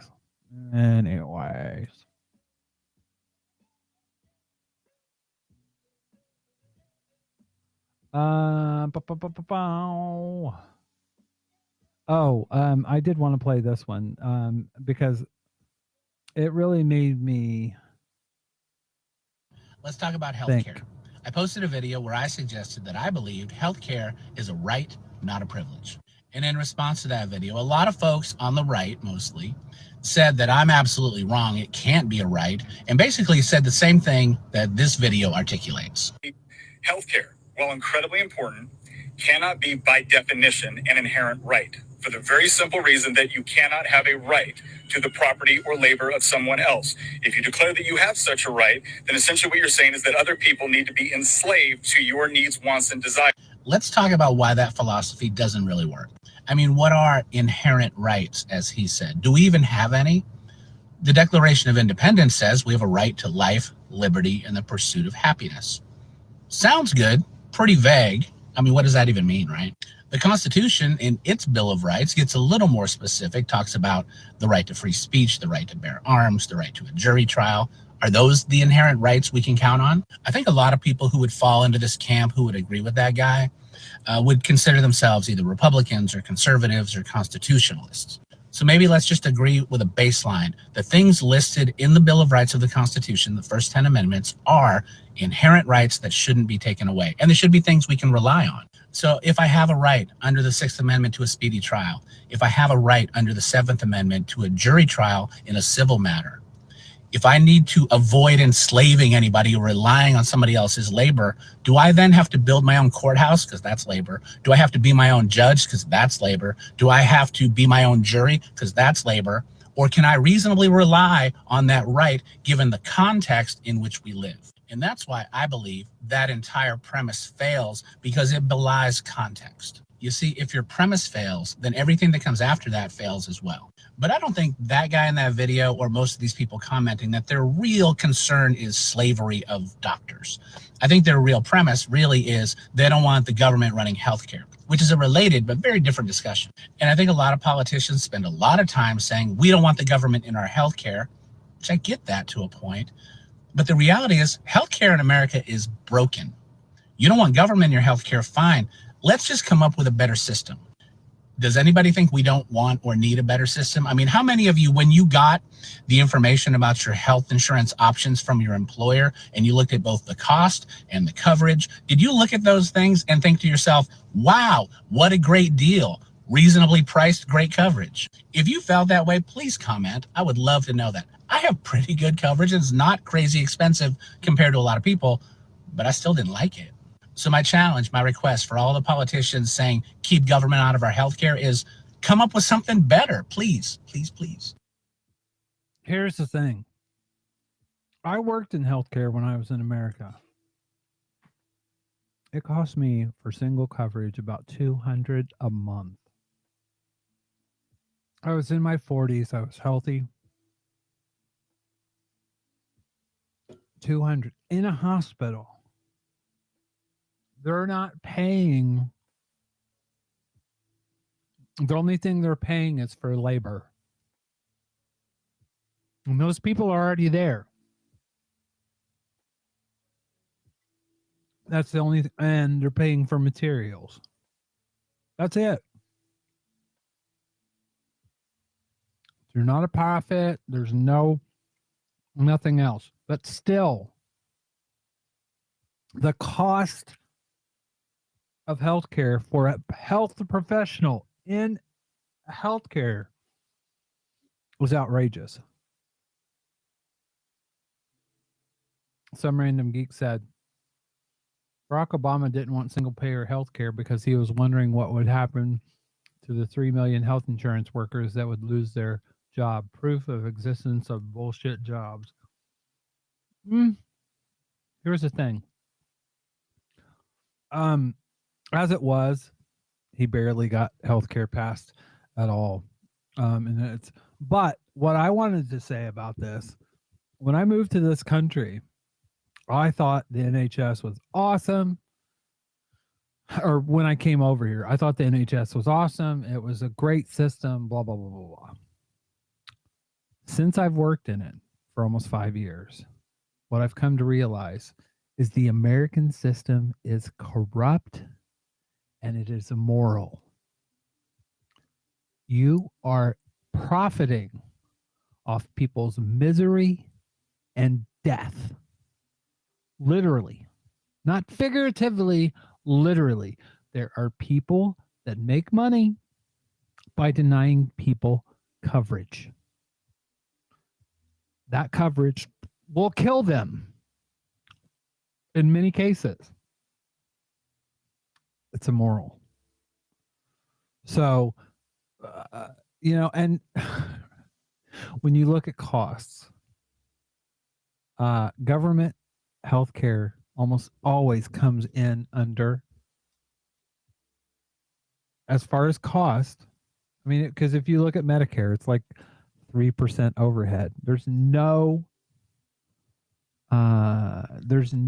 private insurance that is basically 3% overhead. It doesn't happen. So it's just people saying, I don't want the government in my health care. Okay. What about your retirement? You don't want the government in that? You don't seem to care. Ask any motherfucker that's in the Army, Navy, Air Force, Marines. Ask them if they want to get rid of their health care and go private. Ask anybody that's getting Medicare if they want to go private. You'll hear fucking crickets is what you'll hear.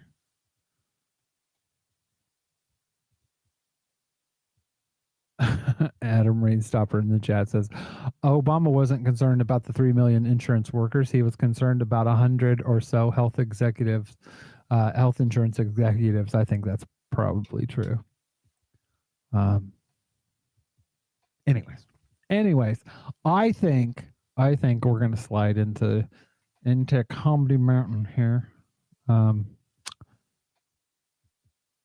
So I had a comment in a video that I cannot find now, basically saying like, have there always been this many like loud, crazy people? Like, how did this happen? And back when I used to focus solely on conspiracy theories, like early January and February, I ran across a documentary, and I want to share a little snippet with you. Jones's influence hit new heights when he attracted a very famous fan, then presidential candidate Donald Trump. I just want to finish by saying your reputation's amazing. In December 2015, Mr. Trump appeared on Jones's radio program, offering praise and promises. I will not let you down. You will be very, very impressed, I hope. And I think we'll be speaking a lot. Separately, both men had supported the false statement that Barack Obama was not a natural-born citizen. Donald Trump is surging. And they've had more in common since. So most people are aware that Alex Jones and his show InfoWars had millions of viewers. They loved his rage yelling and his outlandish claims, and they were mostly devout conspiracy theorists. And they were also conspiracy theorists that didn't tend to vote. In fact, when he joined forces with the likes of Donald Trump, he brought a whole new group of people to the voting base. And a lot of people aren't aware, but Donald Trump knew exactly what he was doing. The 2016 campaign was good for InfoWars. Its YouTube monthly views reached 83 million in November 2016, more than 5 times higher than the previous November. And when Mr. Trump won, Alex Jones found himself with access to the seat of power. InfoWars got a temporary White House press pass for the first time, and Jones says Mr. Trump called him after the election to thank him for his help. You have said that it's surreal to say something on InfoWars and then hear it come out of the President of the United States' mouth a couple days later. I mean, that has happened, but... Do you think he's watching? I mean, I know Trump watches and sees the clips and things. We did find indications of that. On July 22nd, 2015, InfoWars put up this video, claiming it showed drug trafficking along the U.S.-Mexico border, although we don't know what it actually shows. We actually witnessed a drug smuggling operation from Mexico into the U.S. 3 days later, Mr. Trump gave this speech in Iowa. Big story, it's all over the place now. Guys swimming across, and big bags of stuff, drugs, swimming across the river. This was InfoWars previewing the first presidential debate between Donald Trump and Hillary Clinton. I think she's going to show up, and on drugs, though. She's going to be blacked out. And Mr. Trump's take not long after. We should take a drug test prior, because I don't know what's going on with her. Our former president empowered these ideologies, and they grew by the millions. And we are where we are now. I think that's true to a certain extent. But I also go back to what Carl Sagan said, and I think it's an anti-science mentality. People are basically, they'll believe anything. They'll believe in ghosts. They'll believe in conspiracy theories because they can't think critically. I think that's the bottom line. Oh, I did want to play one other video that's kind of serious, because I think this is important to show. Mr. Bush, when are you going to apologize for the million Iraqis that are dead because you lied? This guy is amazing. He stands up in fucking at a dinner that Republicans have paid to listen to George Bush speak. You lied about weapons of mass destruction. You lied about connections to 9/11. You lied about Iraq being a threat. You sent me to Iraq. You said you'd behave yourself. You sent me to Iraq in 2003. My friends are dead. Now, first of all, this woman here should be charged with assault. She is not an officer of the law. She has no right to touch him. Joshua Castile, you killed people. You lied. These two women here are assaulting this man. You lied about WMD. A million Iraqis are dead because you lied. And everything this guy's saying is the truth. And this is a veteran. My friends are dead because you lied. You need to apologize. Apologize.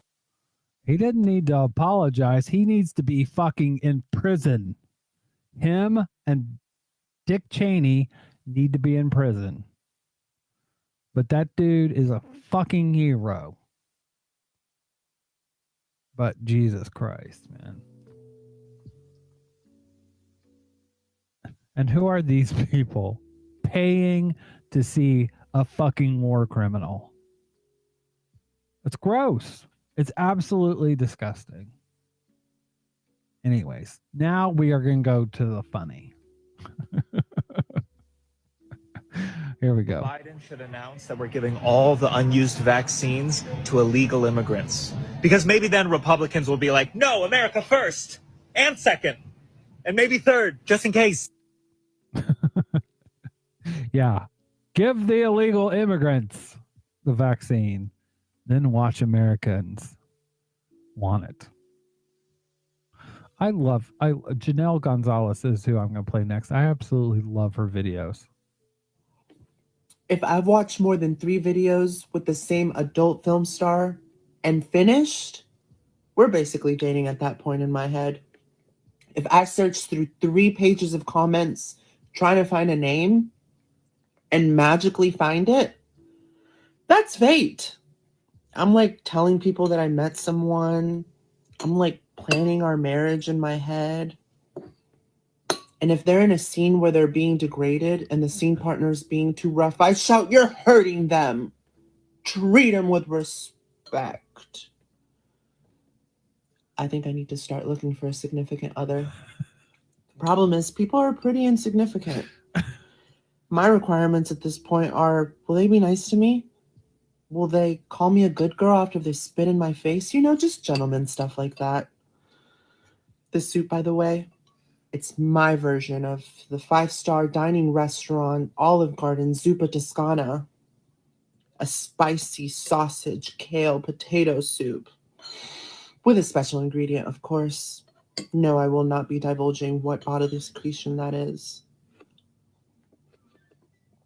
Will I ever get laid again? Last time I got touched was at an airport where the machine went off, so they patted me down. They thought I was packing. I mean, I was. This bomb put.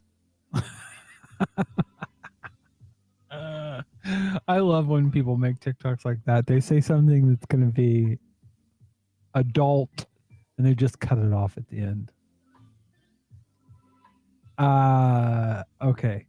This one made me pissed off, but it still made me laugh.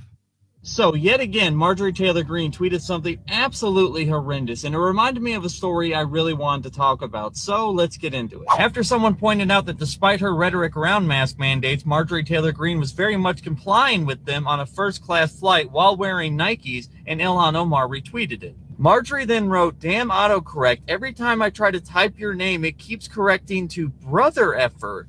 At Ilhan Omar, marriage fraud is a felony. Free upgrades are nice on airlines, but marrying your bother to give an upgrade is... Marrying your bother.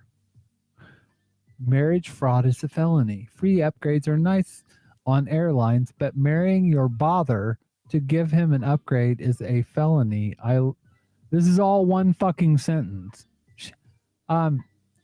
Marjorie Taylor Greene, can I suggest something? Can I just suggest something? It's called Grammarly. You should look into it. Not just autocorrect. You need Grammarly. I mean, you need to do commercials for Grammarly. I once had tweets like this. Not anymore, because I have Grammarly. Speaking of Marjorie Taylor Greene, I won't go through that whole thing because it's disgusting. She basically, no, I do want to go through. It's a felony. I look forward to make sure is investigated. Now, putting aside Marjorie's inability to put together a coherent tweet, we've heard this narrative of Ilhan Omar marrying her brother for years. At this point, conservatives have basically wished it into existence, wished it into being true. But is there any actual basis for it? And the answer is absolutely not. But what's even worse is some of the lengths that the conservatives have gone to and the people they have dealt with to try and make it true. If you can believe it, this right... Now, this is going to explain how this came to be. But this is literally how right-wing media works. Right-wing conspiracy, like most right-wing conspiracies, started with an anonymous online forum post. And apparently that was enough.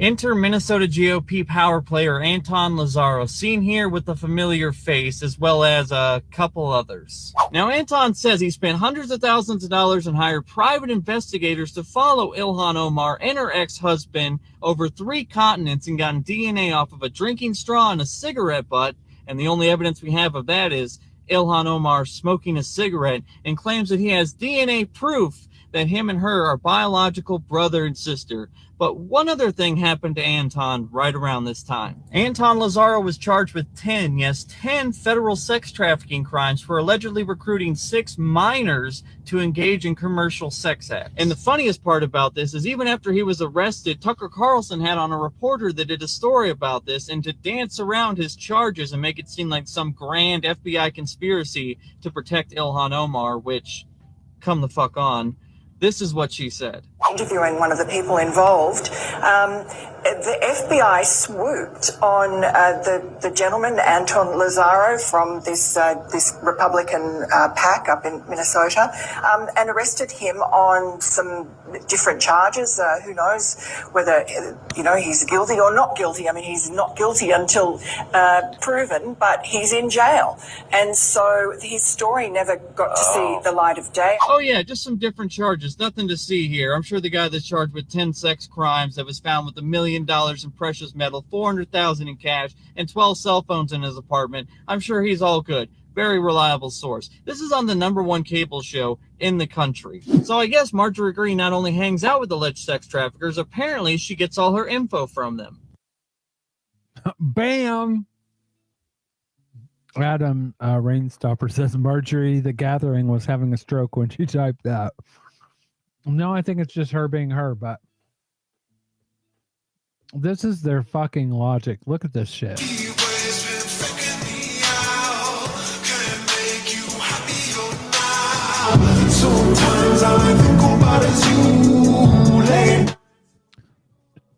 She literally shoots a car.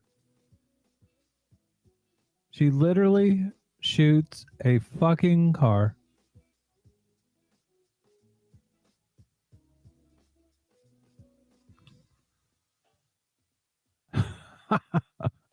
She literally shoots a car. A car. This is socialism. Adam Raindropper says suddenly they are bothered by people being held pre-trial. No, fuck you. But this is just fucking what?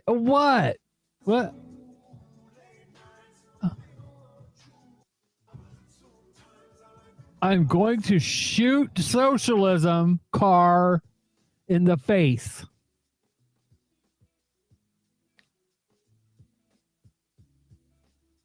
Adam Rainstopper says I was innocent until proven guilty while being held for $300,000 for property crimes. Going to court for like 8 months unsentence. Fuck right off with that fucking shit. Well, that's the thing, Adam. They don't give a fuck until it's them. They don't care at the end of the day.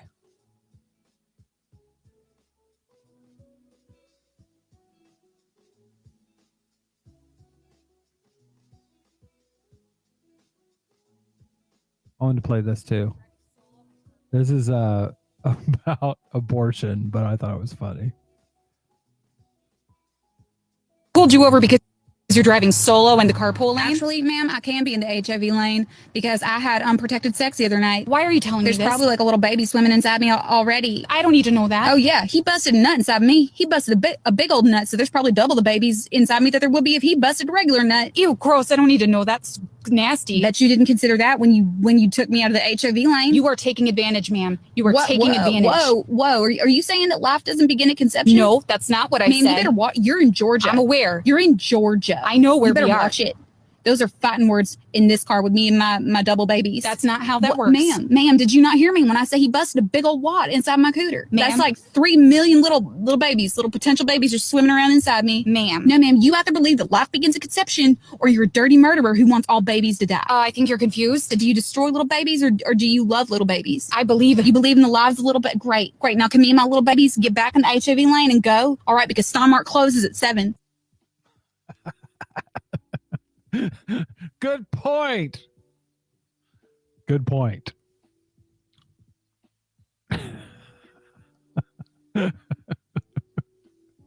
There's so much wrong with that, but it's funny as shit.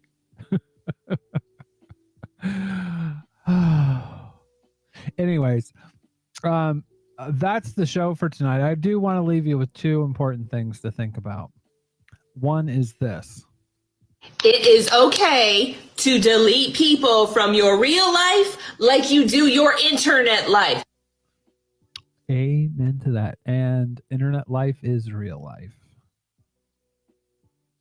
With someone is, if you wouldn't have somebody in your life as a friend, don't have that, they aren't worth, if a family member is treating you worse than your friends treat you, get rid of them. You don't deserve to have shit in your life, whether it be your family or anyone else. And this goes out to the comrades in America. I just want you to think about this. You know, Che once said he envies the comrades in the North Americas. You know why? Because we are fighting the most important fight of all. We are in the belly of the beast. Now, why do you think he would phrase it that way? Why do you think he would call being in the belly of the beast the most important fight of all? It's very simple math, folks.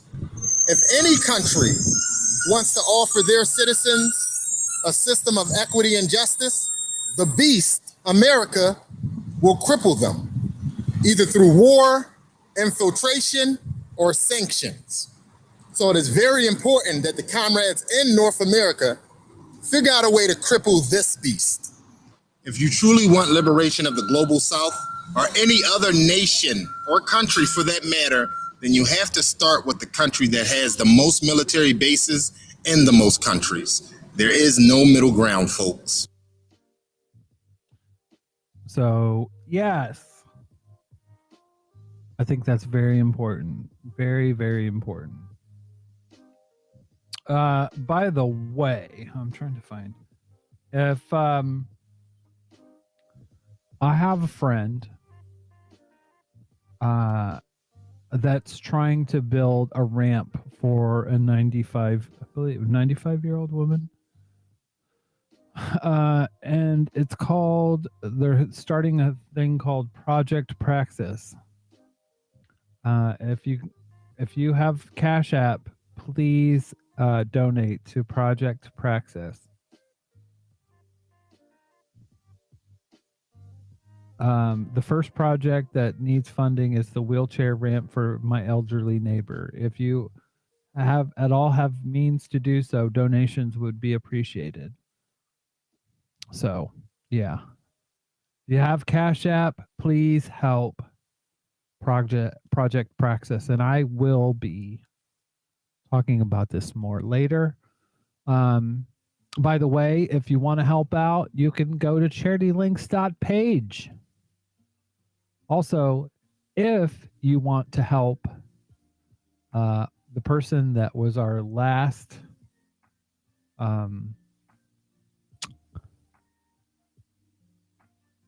our last video there, it was Comrade Sparkles or Black Bloc Politics. You can go look him up on TikTok, and he's got his Cash App in his bio. But you can also go on Fanbase and subscribe, which is what I've done.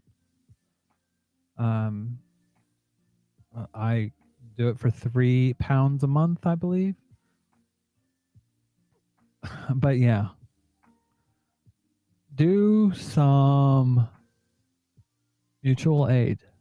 Get out there, whether it's online or in your own life, because that is revolutionary, and you can change a person's life. Anyways, Adam Rain Stopper says 3 pounds of what? Flesh? I wish. I've got enough of that. Anyways, teapartypodcast.com if you want to help me out. But thank you guys for coming to the show tonight. I enjoyed doing this tonight. What do we... I do this all the fucking time. Why do I not look at my calendar beforehand? Okay, so this coming Saturday will be our Patreon patron show. This Saturday. Patreon only, so there can only be 2 people. Unless you subscribe. Patreon.com/Marty Abernathy. MartiAbernathy. I want to say .com after that so bad. .com, everybody. I do have MartyAbernathy.com.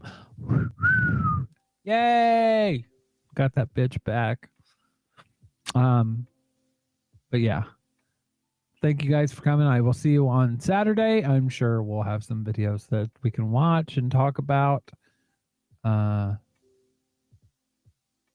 See you later. I love you guys, but thanks for coming. Thanks for checking out the show. You are brilliant, and I'm glad you're here.